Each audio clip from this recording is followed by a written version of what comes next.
कोपरगावात अचानक अतिक्रमण हटाव मोहीम, अतिक्रमण धारकांची धावपळ।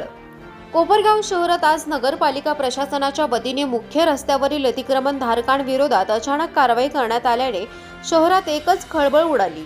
कोणतीही पूर्वसूचना न देता अतिक्रमण हटवण्यास सुरुवात झाल्याने अतिक्रमण धारकांची मोठी धावपळ झाल्याचे चित्र पाहायला मिळाले असून अतिक्रमणाचा मुद्दा पुन्हा एकदा ऐरणीवर आला आहे।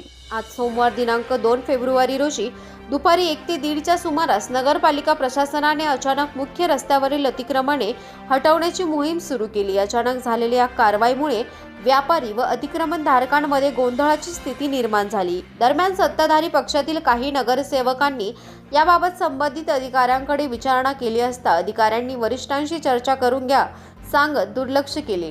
त्यानंतरही अतिक्रमण हटाव मोहीम सुरूच ठेवण्यात आली।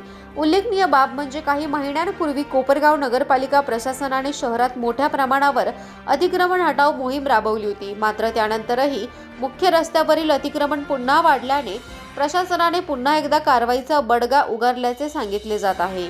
अतिक्रमण धारकांनी कोणतीही पूर्वसूचना किंवा नोटीस न देता अचानक कारवाई करण्यात आल्याचा आरोप केला असून या प्रकारामुळे नाराजी व्यक्त केली जात आहे। मात्र या अतिक्रमण धारकांना याआधीच पूर्वसूचना दिली असल्याचे प्रशासनाकडून कळते। या कारवाईमुळे पुढील काळात अतिक्रमणाबाबत राजकीय व प्रशासकीय वर्तुळात चर्चा रंगण्याची शक्यता आहे।